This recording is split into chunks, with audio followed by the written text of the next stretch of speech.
Shalom. Silakan duduk Bapak Ibu Saudara. Haleluya. Senang sekali bisa jumpa dengan Bapak Ibu Saudara.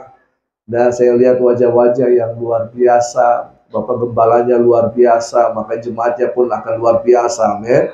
Haleluya. Terima kasih Pak Gem. Ya, ini kesempatan yang luar biasa. Perkenalkan, nama saya Heinze Kopstan. Ya, ketika anak-anak mahasiswa saya mendengar atau membaca kata Heinze, mereka mengira saya adalah seorang wanita. Iya, ada di antara Bapak Ibu yang kalau disebut nama Heinze itu adalah wanita, mendengar itu adalah wanita. Hey, come on. Kalau Mince iya, kalau Since iya, tapi kalau Heinze nggak ada. Heinze itu laki-laki tulen. Hah? Iya, wajar. Iya. Saya Shalom Bu, mohon maaf Ibu masuk kelas enggak? Saya bilang, saya masuk kelas. Terus nanti di kelas, saya kira Ibu. Ada banyak mahasiswa di mana-mana ya. Beberapa mereka saya diam-diam saja. Nanti ketemu baru mereka sadar sendiri dan tertawa sendiri. Ya, saya sekretaris BPD. Pak Basuki biasa melayani di sini kan? Iya, saya sekretarisnya. Lalu kemudian saya seorang dosen. Saya dosen tetap di STTII Bali. Ya, istri saya satu, paling cantik sedunia. Anak saya dua, satu pria, satu laki-laki. Ya, ternyata Bapak Ibu sadar ya. Oke. Ya, pada sore hari ini saya akan menyampaikan satu tema tentang disertai Tuhan dalam setiap musim kehidupan. Amin. Disertai Tuhan. Ya. Penyertaan Tuhan itu lebih daripada apapun. Kita berdoa seringkali minta berkat. Apa yang maksudnya berkat di sini? Halo. Ketika kita berdoa sama Tuhan, Tuhan berkati saya. Maksudnya kita berdoa berkat Tuhan berkati saya, maksudnya apa ini? Tuhan supaya Tuhan kasih kita apa? Hah? Hikmat. Terlalu rohani, Pak. Apa? Kesehatan. Terlalu rohani. Uang, betul kan? Iya. Hikmat roha itu, kesehatan itu nanti urusan belakang. Yang penting cien mani fulus ini toh. Maksudnya Tuhan berkati saya supaya Tuhan kasih saya uang, begitu kan? Ya jujur saja, betul kan? Kita butuh uang. Tetapi uang tidak akan pernah bisa menolong kita di saat kita kesusahan. Kita bisa punya uang banyak, tapi belum tentu uang bisa membeli segala-galanya. Tapi kalau penyertaan Tuhan itu sempurna adanya. Nah, coba kita lihat bersama. Kisah tentang penyertaan Tuhan dalam Alkitab. Ada beberapa contoh. Misalnya, tentang kisah Yusuf. Kenal nama Yusuf? Kenal? Ada tetangga Bapak Ibu namanya Yusuf? Atau teman? Ya, bukan Yusuf itu ya. Ini Yusuf dalam Alkitab. Coba kita lihat Kejadian 39 ayat 3 dan 23. Kejadian 39 ayat 3 dan 23. Sudah dapat? Ada toh? Ya, dan saya buka HP, ya ada di atas, ya. Kejadian 39 ayat 3 dan 23. Setelah dilihat oleh tuannya bahwa Yusuf disertai Tuhan dan bahwa Tuhan membuat berhasil segala sesuatu yang dikerjakannya, dan kepala penjara itu tidak mencampuri segala yang dipercayakannya kepada Yusuf karena Tuhan menyertai dia, dan apa yang dikerjakannya dibuat Tuhan berhasil. Ya, keberhasilan bukan berarti hanya punya uang banyak. Keberhasilan berarti kita sukses mengerjakan apa yang ditugaskan kepada kita. Ya. Nah, oke. Siapa Yusuf ini? Yusuf anaknya, ya, siapa bapaknya Yusuf? Ya, siapa bapaknya Yusuf? Yakub. Dari antara saudara, Yusuf disayang. Yusuf dikasih jubah baju yang bagus. Akhirnya Yusuf dimusuhi oleh saudara-saudaranya, betul kan? Dan kemudian apa yang terjadi? Yusuf dibuang Yusuf pertama mau dibunuh, tapi kemudian dibuang di sungai kering, di Parigi kering.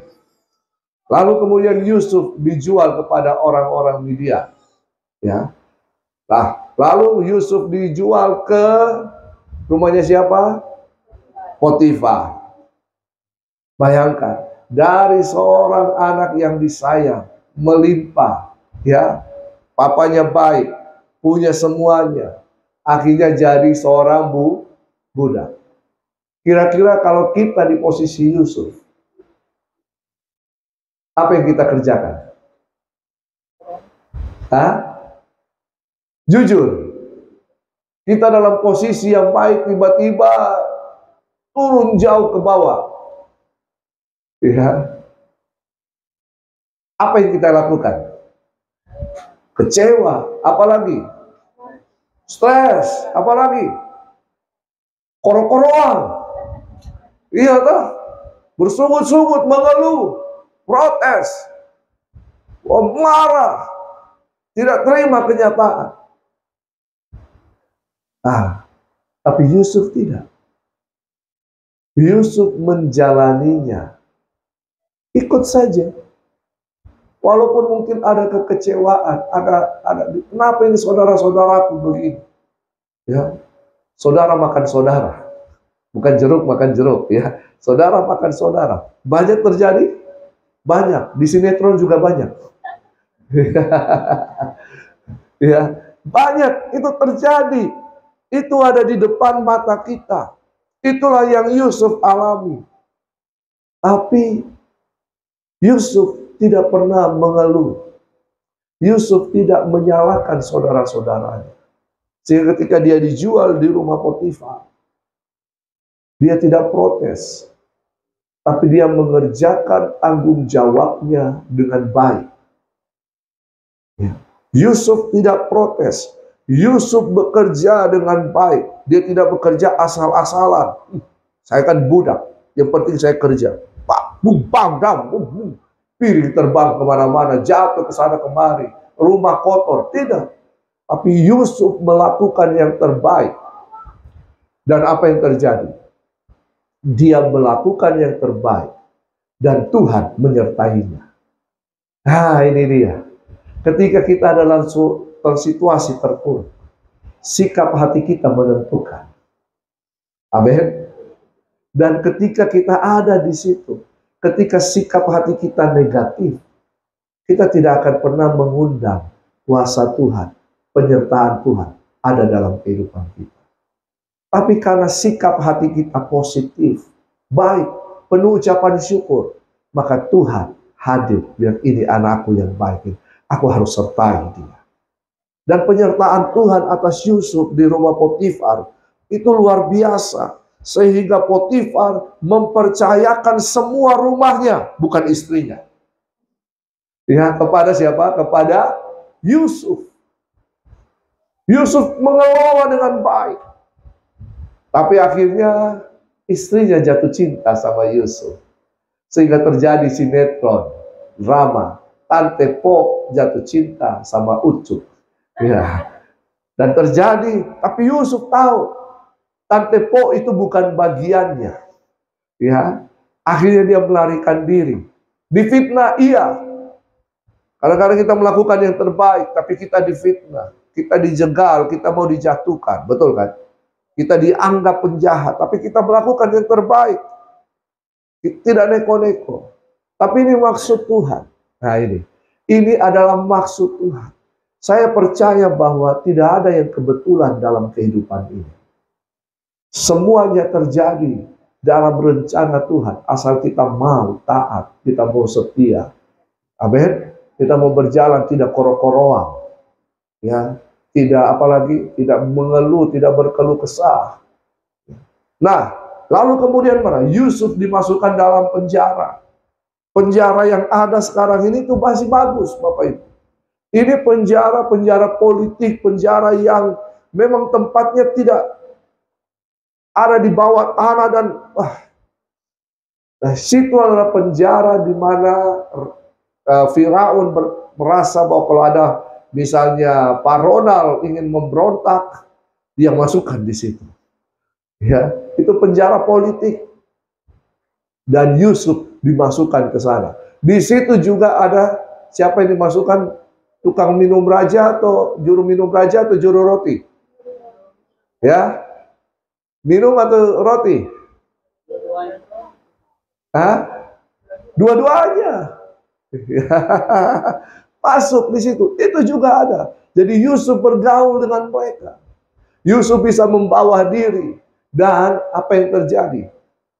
Kepala penjara mempercayakan Yusuf untuk penjara itu.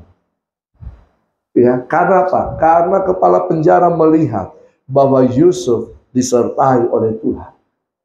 Ternyata penyertaan Tuhan lebih daripada uang, harta, kekayaan. Amin. Dalam setiap keadaan apapun, dalam setiap musim kehidupan, kalau kita disertai Tuhan, itu adalah hal yang luar biasa. Kalau Tuhan menyertai kita, Tuhan akan memberikan kemampuan. Kalau Tuhan menyertai kita, Tuhan akan memberikan kesehatan. Kalau Tuhan menyertai kita, Tuhan akan memberikan hikmat kebijaksanaan. Amin. Tuhan akan membuka jalan. Sama seperti Yusuf. Walaupun dia di dalam penjara, tapi kepala penjara mempercayakan penjaranya loh. Termasuk orang-orangnya. Tapi kemudian ketika dia menolong siapa? Juru roti atau juru minum yang kemudian dibebaskan? Juru minum yang dibebaskan ya. Oke. Juru minum, Yusuf merasa seolah-olah dilupakan. Tapi dia tetap bekerja. Dia tetap mengerjakan bagiannya. Sampai waktu Tuhan. Sampai kapan? Waktu Tuhan. Waktu Tuhan pasti yang terbaik. Amin. Kadang-kadang kita memaksa Tuhan dengan waktu kita. Tapi waktu Tuhan yang terbaik. Kalau Yusuf protes sama juru minum raja, bisa nggak? Kan Yusuf bilang, ingat saya kalau dikembalikan kan, dibebaskan kan. Tapi kan juru minum raja tidak ingat-ingat dia sampai waktu Tuhan. Kapan waktu Tuhan itu? Ketika Firaun mendapatkan mimpi. Kadang-kadang kita harus berdoa untuk pemimpin kita supaya dapat mimpi. Dan dia tidak bisa menerjemahkannya, kita yang dipakai oleh Tuhan. Apa yang terjadi? Yusuf kemudian mengartikan mimpi Firaun. Dan pada akhirnya, Yusuf, orang berkata Yusuf nomor 2. Tidak. Kalau kita baca Alkitab baik-baik, Yusuf menjadi raja atas Mesir. Firaun memang penguasanya, tapi rajanya Yusuf. Oh ya, karena semua diatur oleh Yusuf. Firaun hanya duduk di tahta, betul kan? Tapi yang jadi raja sebenarnya siapa? Firaun cuma terima beres. Tapi raja sebenarnya adalah Yusuf. Kenapa dia bisa sampai di situ? Karena disertai oleh Tuhan. Nah, kisah yang kedua siapa? Daniel. Ya, Daniel 6 ayat 28-29. Dia melepaskan dan menolong dan mengadakan tanda dan mujizat di langit dan di bumi. Dialah yang telah melepaskan Daniel dari cengkraman singa-singa. Dan Daniel ini mempunyai kedudukan tinggi pada zaman pemerintahan Kores orang Persia itu. Ini kisahnya Daniel. Ketika itu Daniel dimasukkan di lubang singa. Kenapa Daniel dimasukkan di lubang singa? Karena tidak menaati perintah raja yang dibuat oleh orang-orang yang membenci Daniel. Betul kan? Iya kan? Betul tidak? Amin. Haleluya. Tapi ya di lubang singa tidak apa-apai Daniel. Kenapa singa tidak apa-apai Daniel? Karena Daniel disertai oleh Tuhan. Ya, mungkin singa mau makan dia, ada malaikat di situ. Diam kok. Ya. Akhirnya apa? Singa-singa mungkin berteman dengan Daniel. Kalau cerita yang lain-lain itu, cerita agama seberang itu, katanya manusia bisa bicara dengan binatang. Ya. Kemungkinan juga mungkin ini tidak benar. Mungkin Daniel main-main dengan singa, betul kan? Bercanda Daniel pakai bahasa manusia, singa pakai bahasa singa. Ya, entah di mana mengertinya tidak tahu. Yang penting bercanda, main-main. Sampai pada akhirnya raja ini tidak bisa tidur. Sampai subuh-subuh dia pergi berlari cari Daniel. Daniel, hamba Allah. Allah yang besar, yang pembuat mujizat. Ya. Bagaimana keadaanmu? Aman Tuanku Raja. Oh, haleluya. Raja bilang. Akhirnya Raja memuji Tuhan dan berkata, Dia yang telah melepaskan Daniel dari cengkraman singa-singa. Mungkin ada singa-singa yang ada di sekitar kita yang ingin menerkam kita. Tapi kalau kita disertai Tuhan, singa-singa itu tidak bisa berbuat apa-apa dalam kehidupan kita. Amin. Nah, penyertaan Tuhan itu merupakan berkat Tuhan. Halo? Penyertaan Tuhan itu berkat Tuhan. Coba kita belajar ya. Jadi kita belajar. Coba kita lihat Kejadian 1 ayat 28. Allah memberkati mereka. Lalu Allah berfirman kepada mereka, beranak cuculah dan bertambah banyak. Penuhilah bumi dan taklukkanlah itu. Berkuasalah atas ikan-ikan di laut dan burung-burung di udara dan atas segala binatang yang merayap di bumi. Ini adalah perintah ketika Tuhan menciptakan manusia. Tuhan menyuruh manusia untuk melakukan pekerjaan-pekerjaannya. Beranak cucu, bertambah banyak, penuhi bumi, taklukkan, berkuasa. Tapi didahului dengan kata Allah memberkati mereka. Jadi sebenarnya orang percaya kepada Yesus Kristus Tuhan tidak kejar berkat. Berkat telah diberikan kepada kita. Tapi seringkali kita berdoa, Tuhan berkati saya, berkati saya. Tuhan sudah memberkati kita semua. Amin. Sebelum bahkan kita melakukan tugas pekerjaan kita di muka bumi ini, Tuhan sudah memberkati saya, Bapak, Ibu, Saudara. Coba lihat di situ, Allah memberkati mereka, lalu berfirman. Berarti menugaskan kepada siapa ini? Adam dan Hawa. Beranak cucu, bertambah banyak, penuhi bumi, taklukkan. Ini ada pelajarannya sendiri. Tapi pada prinsipnya bahwa orang percaya tidak mengejar berkat. Sebab orang percaya telah hidup dalam berkat Tuhan. Amin. Jadi ubah doa kita. Bukan lagi Tuhan berkati saya. Langsung bersyukur, Tuhan, terima kasih untuk berkat-Mu. Makanya doa Bapa kami apa? Berikan pada kami makanan kami yang secukupnya.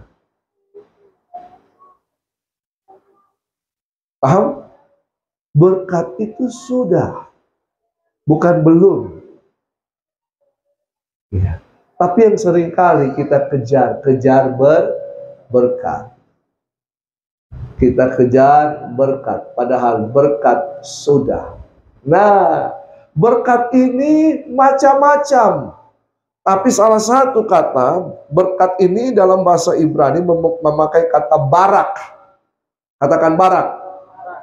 Anda telah lulus bahasa Ibrani 1 ketika kuliah. Jadi catat ini, siapa yang mau kuliah di STT, bilang saya sudah lulus bahasa Ibrani 1. Siapa yang kasih lulus? Pak Heja. Ya, apa artinya barak? Sujud, memuliakan Tuhan. Ibaratnya begini, kalau ada mempelai yang mau didoakan, itu kan mereka berlutut kan, lalu ada tangan di atas begini kan, itu tanda apa? Tanda memberkati. Tapi bukan hanya tanda memberkati, bahwa tangan Tuhan ada di atas kepala orang benar. Apa artinya tangan Tuhan di atas kepala orang benar? Berarti penyertaan Tuhan atas orang benar sempurna adanya. Amin. Nah, jadi jangan kata yang hanya mengejar upah. Percaya bahwa ketika kita percaya Yesus, kita hidup benar, kita takut akan Dia, kita taat, maka tangan Tuhan ada di atas kepala kita. Melindungi, menaungi, menyertai. Jadi kata berkat di sini berarti penyertaan Tuhan atas kehidupan kita. Kalau Tuhan menyertai kita, Dia juga yang telah memberkati kita.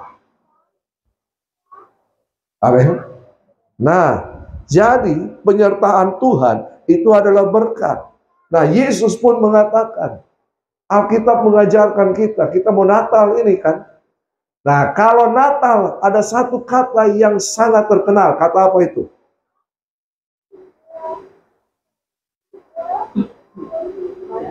Hah? Immanuel. Apa kata Immanuel? Oh iya, belum.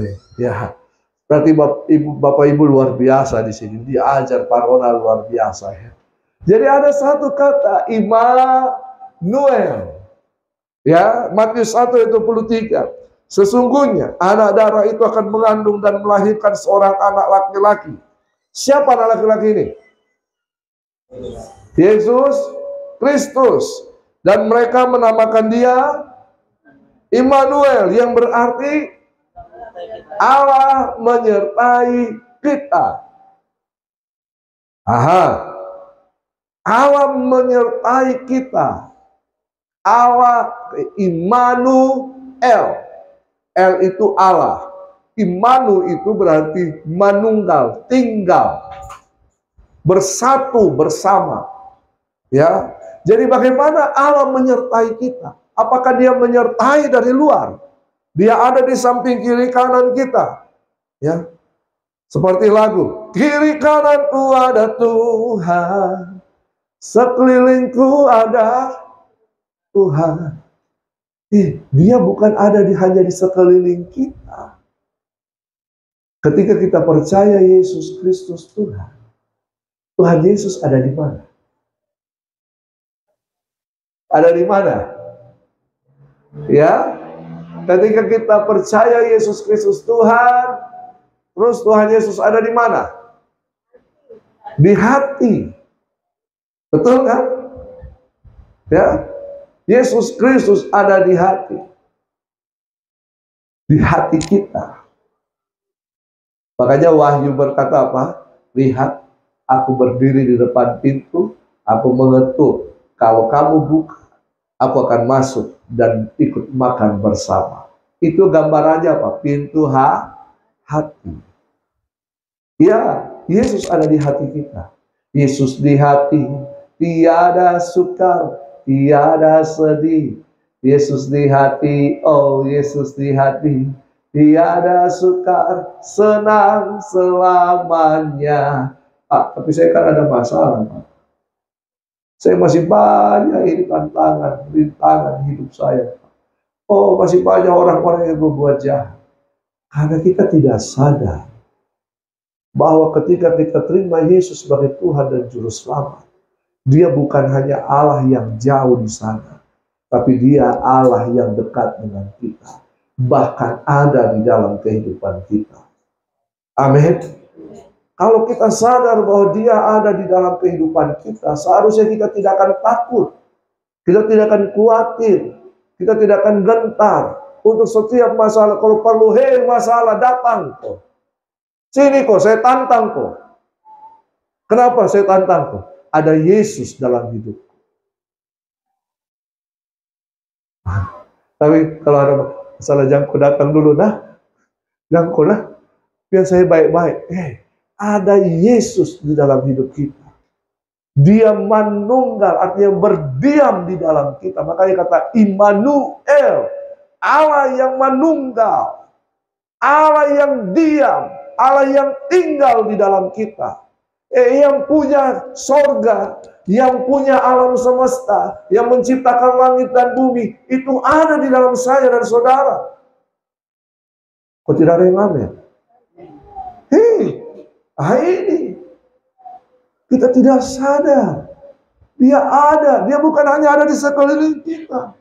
Makanya Yesus berkata, Yohanes 15, aku di dalam kamu, kamu di dalam aku. Dia ada di dalam saya ada di dalam dia ada lagi di luar saya. Kita diproteksi oleh Tuhan. Sadar, kita ini anak Allah, anak Sang Raja. Proteksinya, perlindungannya luar biasa. Tidak macam-macam. Coba Kaisang sama Gibran diganggu. Kalau bukan pas pampres yang turun. Lihat tuh. Dijaga sedemikian rupa. Dikatakan lagi kita ini biji mata Allah. Kalau penyertaan Tuhan itu sempurna atas kita. Makanya kita harus menyadari bahwa Allah ada di dalam saya. Allah di dalam Bapak Ibu Saudara. Katakan kiri kanan. Allah ada di dalamku. Allah ada di dalammu. Bagaimana Allah bisa ada di dalam saya? Itu adalah hal yang biasa bagi Tuhan. Ya. Jangan pusing soal itu. Dia ada di dalam saya. Dia ada di dalam Bapak Ibu Saudara. Nah, jadi penyertaan Tuhan itu akan memberikan apa dalam kehidupan kita? Ketenangan. Apalagi? Kemenangan. Nanti baca ayat-ayatnya di rumah ya. Apalagi? Kecukupan. Ada damai sejahtera. Bahkan Yesus berkata, damai sejahtera ku berikan kepadamu. Apa yang diberikan oleh dunia ini kan tidak sebanding dengan apa yang diberikan oleh Tuhan. Masalah kecukupan, ya ada satu lagu dulu. Ku sungguh puas dengan Yesus. Tahu lagunya? Udah tahu toh? Ya, itu zaman ABG, angkatan babe gue. Ya. Ku sungguh puas dengan dia, keperluanku dicukupkan. Dengan pujiku puas, ku sungguh puas dengan dia. Di Rabu Pantekosta dulu. Kenapa saya suka nyanyi Rabu Pantekosta dulu? Sederhana tapi liriknya menguatkan. Saya suka ikut oma saya. Kalau oma saya pergi doa pagi, bedspon pagi, saya duduk di situ, oma saya berdoa, jemaat berdoa, saya cuma duduk lihat dia. Ya, nah, jadi penyertaan Tuhan memberikan ketenangan, kemenangan, kecukupan. Tetapi ketakutan membuat kita menjadi khawatir, cemas, gelisah dalam segala hal. Bahkan keinginan untuk menjadi lebih, kita tidak bersyukur, mau semuanya kita mau ambil. Kita tidak butuh hikmat Tuhan. Ya, padahal dalam kehidupan ini ada hikmat Tuhan. Sehingga kita tidak melangkah dengan sembarangan. Nah, Kejadian 3 ayat 16. Firman-Nya kenapa kita bisa khawatir, takut, cemas? Nah ini dia. Karena kita mau menguasai semuanya. Kita mau menjadi Tuhan atas kehidupan kita. Kita yang mau pegang kendali atas hidup kita. Betul kan? Nah, Kejadian 3 ayat 16, firman-Nya kepada perempuan itu, susah payahmu waktu mengandung akan kubuat sangat banyak, dan dengan kesakitan engkau akan melahirkan anakmu. Namun engkau akan berahi kepada suamimu, dan ia akan berkuasa atasmu. Artinya apa ini? Birahi. Ya, sorry, jangan dulu konotasikan dengan hal yang negatif. Birahi ini adalah keinginan yang didasari oleh ingin menguasai. Ah,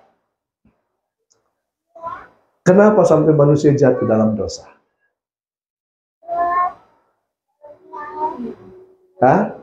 Keinginan. Keinginan. Akhirnya, keinginan itu yang akan menguasai kita. Betul? Ya. Jadi ini Hawa. Hawa ini ketika jalan ketemu si ular itu. Ular itu, "Wah, sini, Pak." Ya, "Wah, sini." "Kenapa, Lar?" Ya. "Kenapa?" Kau lihat itu ini buah ini. Enaknya itu buah. Lar, itu dilarang Tuhan. Sudah, Jo. Ya, pergi. Besok lewat lagi. Hawa, sini. Kenapa lagi? Kau lihat itu? Saya percaya bukan hanya sekali, 2 kali. Berulang-ulang rayuan itu. Akhirnya muncul apa? Keinginan. Kenapa sampai keinginan? Karena si ular menawarkan, kalau kau makan, kau tidak mati. Tapi kau akan menjadi sama seperti Allah.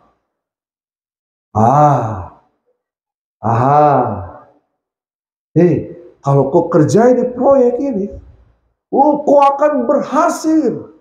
Banyak uangmu. Terus dia, Bapak Ibu terima telepon enggak? "Halo, ya ini kami dari perusahaan ini. Ibu memenangkan mobil." Mobil? Iya, bagaimana caranya? Iya, mobil ini sudah akan tapi tidak ada uang jalannya, Bu. Ibu tolong transfer. Keinginan muncul kan, supaya dapat mobil gratis lagi kan. Betul kan? Akhirnya apa? Karena keinginan, kita melupakan semuanya. Ada teman saya, dia jual tanahnya. Ini orang tua, kasihan. Tapi tiba-tiba dapat telepon, dapat mobil. Uangnya dia transfer. Kasihan. Ya. Akhirnya apa? Jatuh kan?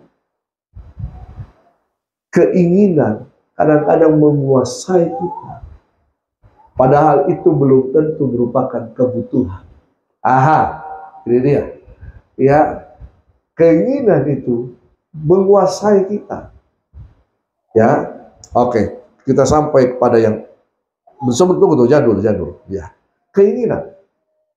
Oke, ibu-ibu, bulan Desember, bapak-bapak, bulan Desember ini apa yang menjadi topik utama? Baju baru. Apa lagi? Sepatu baru. Apa lagi? Tas baru. Yang penting bukan istri baru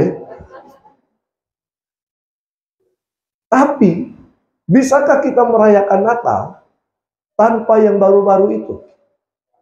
Bisa. Tapi kenapa harus yang baru? Ada. Karena keinginan. Coba lihat. Pergi mall kan? Ibu-ibu ada yang suka pergi mall? Ada yang tidak pernah pergi mall? Oke lah, taruhlah pergi mall, karena di kota ini umumnya orang pergi mall lebih baik, ya, lebih banyak. Biasanya di mall ada apanya itu kalau di mall kalau sudah Desember begini? Sale-sale kan? Sale-sale, bukan pisang sale, sale-sale. Dan jalan-jalan. Bapak Ibu, bapak-bapak, kalau ibu-ibu pergi mall, pegang tangannya. Ya. Supaya kalau dia mau masuk sana, tarik lagi. Ya. Tapi biasanya ibu-ibu pintar. Dia suruh bapak-bapaknya tunggu di kafe. Ya, kasih duduk di situ, berikan kopi di situ, duduk diam-diam ya. Ibu-ibunya pergi jalan. Lihat. Ada gaun warnanya hijau. Ada yang suka warna hijau? Ada? Hijaunya cantik. Kalau saya pakai ini, wah, tambah kinclong, Kak. Tambah bersinar. Ya, orang-orang pasti bilang, wih, bagusnya bajumu. Hitung-hitung. Oke, masih boleh. Beli. Ya, beli pakai kartu kredit. Beli. Saya gesek. Tenang. Masih bisa kok. Bulan depan masih bisa dibayar. Jalan-jalan lagi. Dapat lihat. Apa? Tas warna hijau. Hijaunya cantik. Kalau saya pakai ini, pakai baju hijau, tas hijau, matching, Kak. Gitu.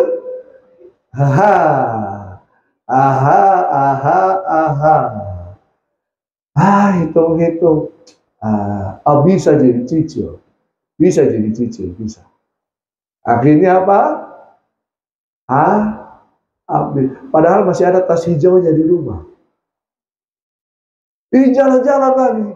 Lewat toko sepatu. Dapat lihat lagi sepatu warna hijau. Mulai berpikir.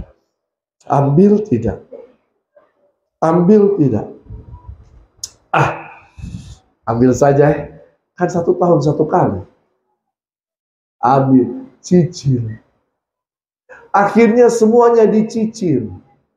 Dan ternyata cicilannya lebih banyak. Akhirnya menghasilkan bunga. Bunga berbunga. Kita terlilit oleh hutang. Sama saja sekarang. Kan iklan ini di mana-mana ini iklan. Pinjol. Pinjam 20 juta. Dulu dia kuli. Kerja. Lihat iklan. Bisa. 20 juta. Bersenang-senang. Dia ambil itu. Dia bersenang-senang. Bayarnya bagaimana? Makanya banyak yang terlilit hutang. Karena apa? Karena keinginan. Bukan kebutuhan. Baru kita salahkan Tuhan. Tuhan, mana penyertaanmu?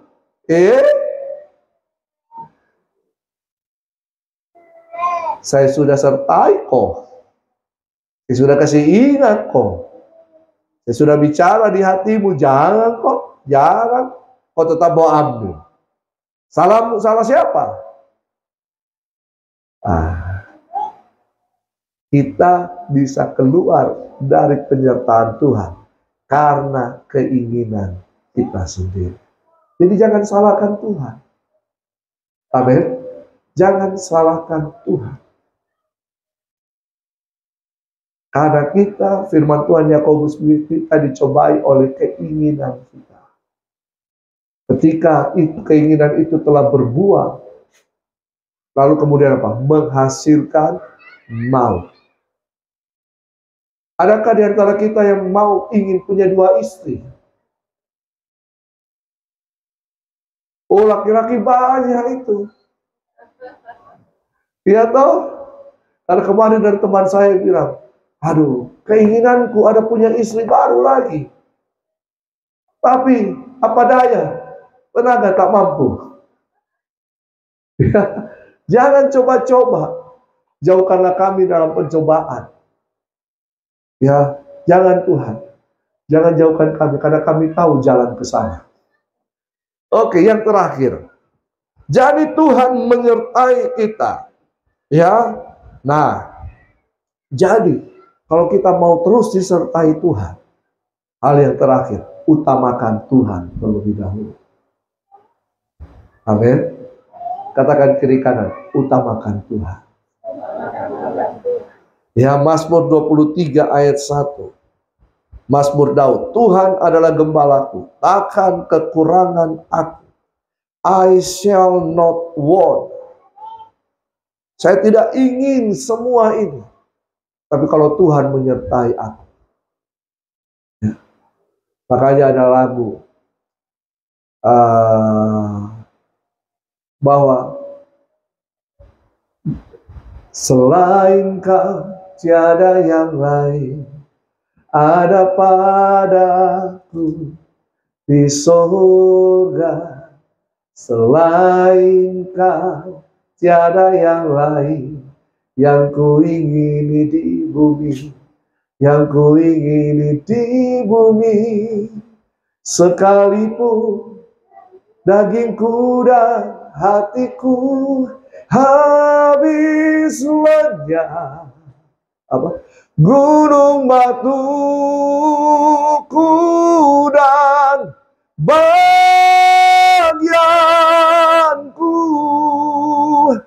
tetaplah Allah selama-lamanya.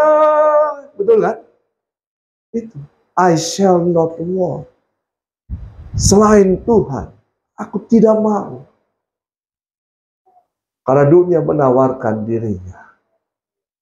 Amin. Nah, fokus kepada Tuhan, bukan pada keinginan kita. Lalu apa? Kita harus berusaha untuk mengembangkan potensi diri kita. Karena dari situlah kita akan menghasilkan yang namanya uang. Ya, jangan minta, tapi dari kita keluarkan.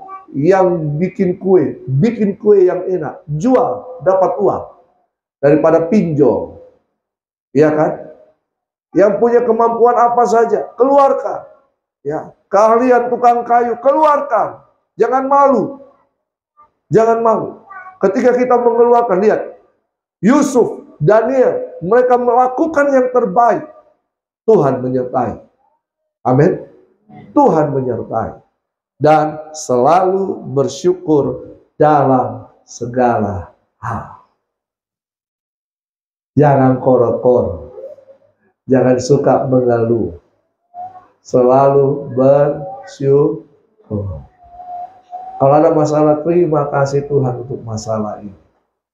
Kalau ada suami yang suka korok-korokan, terima kasih Tuhan untuk pasangan hidupku yang korok-korokan. Kalau ada istri yang cerewet, terima kasih Tuhan untuk istriku yang cerewet. Tuhan berkat-Mu atasnya.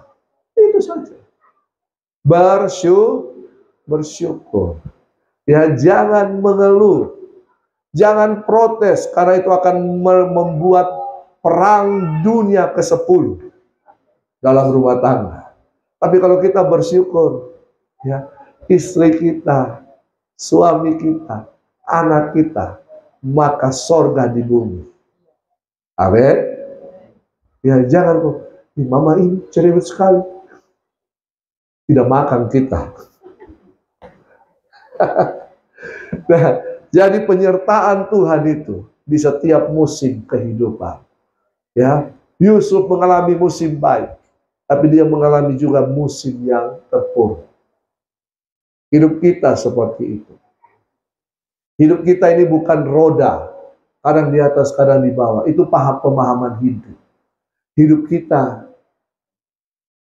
gunung lembah, gunung lembah, gunung lembah. Tapi gunung lembahnya bukan tambah turun, tambah naik. Makanya dikatakan dari glory to glory. Dari kemuliaan kepada kemuliaan. Mungkin kita sudah ada di puncak ini. Untuk meraih puncak yang di atas lagi, yang lebih tinggi lagi, harus turun gunung dulu, toh? Betul kan? Baru kemudian naik lagi. Ini ada penyertaan Tuhan. Makanya firman Tuhan katakan, kita tidak jadi ekor, tapi jadi kepala. Orang benar akan terus berjalan hingga rembang tengah hari. Kenapa? Ada penyertaan Tuhan. Katakan kiri kanan, aku disertai Tuhan. Kamu juga disertai Tuhan.